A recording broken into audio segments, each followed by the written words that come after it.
Hello students, our today's topic is triangles class 10 and today's question, O is the point of intersection of the diagonals AC and BD of a trapezium ABCD with AB parallel DC। यहाँ हमें एक ABCD trapezium दिया है जहाँ AB parallel है CD के। इनके जो डायगनल्स हैं AC एंड BD ये एक दूसरे को इंटरसेक्ट करते हैं O पॉइंट पर। Through O, a line segment PQ is drawn parallel to AB, meeting AD in P and BC in Q। अब इस O पॉइंट से एक लाइन सेगमेंट PQ ड्रॉ किया गया है जो AB के पैरेलल है और AD लाइन पर P पॉइंट पर मीट करता है और BC लाइन सेगमेंट पर Q पॉइंट पर मीट करता है। हमें प्रूव करना है PO इक्वल है OQ के। तो सबसे पहले क्योंकि हमें PO और OQ लाइन सेगमेंट्स की नीड है इसलिए हम उन ट्रायंगल्स को लेंगे जिस ट्रायंगल की साइड PO और OQ है। तो इसलिए हमें यहाँ ट्रायंगल लेना है POD एंड OQC। अब क्योंकि PO जो है वो AB के पैरेलल है इसलिए हम POD ट्रायंगल को सिमिलर करेंगे ABD ट्रायंगल के और इसी तरह जो OQ है वो भी AB के पैरेलल है इसलिए हम OQC ट्रायंगल को भी ABC ट्रायंगल के सिमिलर करेंगे। तो सबसे पहले हम लेंगे triangle POD and triangle ABD जहां PO पैरेलल AB है। अब क्योंकि PO AB के पैरेलल है इसलिए एंगल P और एंगल A ये हो गए इक्वल क्योंकि ये कॉरेस्पॉन्डिंग एंगल्स हैं और इसी तरह यहां एंगल O और एंगल B ये भी इक्वल हो गए क्योंकि ये भी कॉरेस्पॉन्डिंग एंगल्स है। अब क्योंकि ये दोनों एंगल इक्वल है इसलिए यहाँ AA क्राइटेरिया है और इसलिए ट्रायंगल POD सिमिलर है ट्रायंगल ABD के। जब ट्रायंगल सिमिलर होते हैं तो इनकी कॉरेस्पॉन्डिंग साइड्स का जब हम रेशियो फाइंड आउट करते हैं वो इक्वल होता है इसलिए PO अपॉन AB इक्वल होगा PD अपॉन AD के। ये हो गई फर्स्ट इक्वेशन। अब इसी तरह ट्रायंगल OQC एंड ABC में एंगल OQC इक्वल है एंगल ABC के क्योंकि ये कॉरेस्पॉन्डिंग एंगल्स है। इसी तरह एंगल QOC इक्वल होगा एंगल BAC के, ये भी कॉरेस्पॉन्डिंग एंगल है। AA क्राइटेरिया लगेगा और OQC ट्रायंगल सिमिलर हो जाएगा ट्रायंगल ABC के। अब यहां भी अगर ट्रायंगल सिमिलर है तो इनकी कॉरेस्पॉन्डिंग साइड्स का रेशियो इक्वल होता है इसलिए OQ अपॉन AB इक्वल हो जाएगा QC अपॉन BC के। ये हो गई सेकेंड इक्वेशन। अब OP इक्वल OQ करने के लिए अगर हम फर्स्ट और सेकेंड इक्वेशन लेते हैं तो OP अपॉन AB और OQ अपॉन AB इक्वल हो सकता है अगर PD अपॉन AD इक्वल हो जाए QC अपॉन BC के। इट मीन्स हमें यहाँ PD अपॉन AD इक्वल करना है QC अपॉन BC के।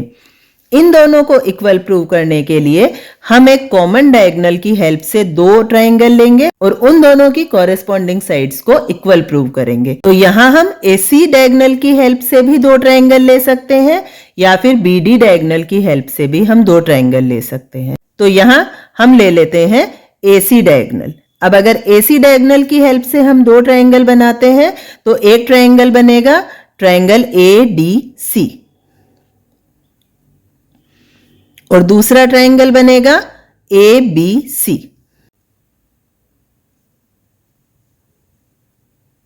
सबसे पहले ADC ट्रायंगल में OP जो है वो DC के भी पैरेलल है क्योंकि OP AB के पैरेलल है और AB DC के पैरेलल है इसलिए यहां ये तीनों ही लाइंस एक दूसरे के पैरेलल हो गई। अब यहां हम BPT का रूल फॉलो करेंगे। जब दो पैरेलल लाइंस होती है तो ट्रायंगल की जो दो अदर टू साइड्स होती है उनका जो डिवाइडेशन होता है वो इक्वल रेशियो में होता है इसलिए यहां हमारे पास आ जाएगा PD upon AP equal OC upon OA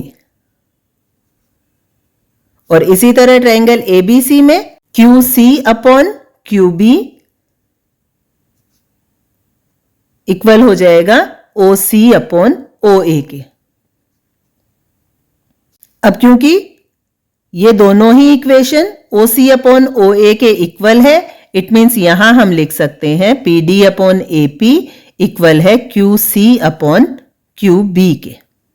लेकिन हमें यहां PD अपॉन AD चाहिए और यहां QC अपॉन BC चाहिए, और यहां हमारे पास न्यूमरेटर्स तो सेम है लेकिन डिनोमिनेटर्स अभी डिफरेंट है, इसलिए यहां हम इन दोनों फ्रैक्शंस का रेसिप्रोकल करेंगे।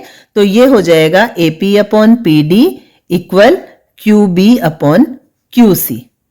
अब यहां हमें क्योंकि AP की जगह AD चाहिए, इसलिए यहां हम इन दोनों इक्वेशंस में +1 कर देंगे।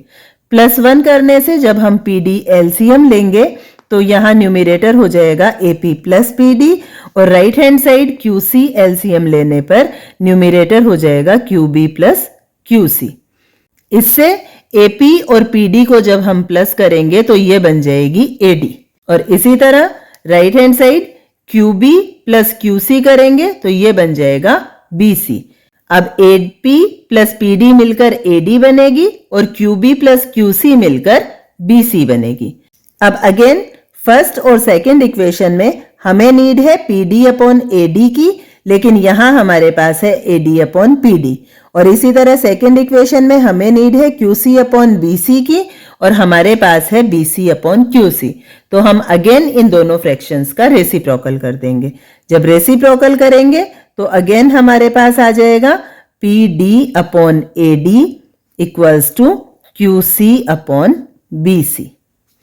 अब अगर PD अपॉन AD इक्वल है QC अपॉन BC के, तो OP अपॉन AB इक्वल हो जाएगी OQ अपॉन AB के।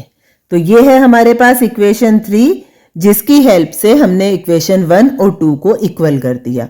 तो हमारे पास रिजल्ट क्या आया कि OQ अपॉन AB इक्वल हो गई OP अपॉन AB के।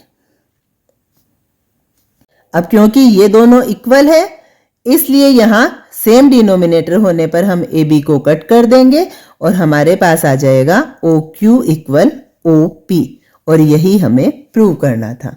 Therefore it is proved.